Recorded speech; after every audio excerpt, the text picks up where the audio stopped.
నమస్కారం. ఎప్పుడూ శుభకార్యాల్లో కనిపించే తమలపాకు.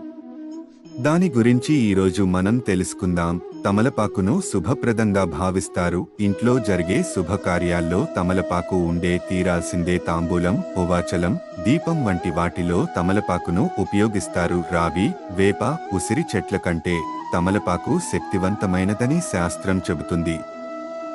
ఇంట్లో తమలపాకు పెంచుకోవచ్చా? అవును, పెంచుకోవచ్చు. కానీ జాగ్రత్తగా చూసుకోవాలి. ఎప్పుడు ఆకులు కోయకూడదు. ఏ నీళ్లు పడితే అవి పోయకూడదు. పవిత్రంగా చూసుకునే వీలు ఉంటేనే ఇంట్లో తమలపాకు పెంచుకోండి. దీపం పెట్టేటప్పుడు తమలపాకును నేరుగా నేలపై పెట్టకూడదు. ముందు వరిపిండితో ముగ్గు వేసి దానిపై బియ్యం లేదా అక్షింతలు పెట్టి ఆపై తమలపాకును ఉంచి దీపం పెట్టాలి. ఈ చిన్న వీడియో ద్వారా తమలపాకు గురించి కొన్ని ముఖ్యమైన విషయాలు తెలుసుకున్నారని ఆశిస్తున్నాను. ఈ వీడియో నచ్చితే లైక్ బటన్ నొక్కండి, షేర్ చేయండి. కొత్త విషయాలు తెలుసుకోవడానికి సబ్స్క్రైబ్ చేయండి.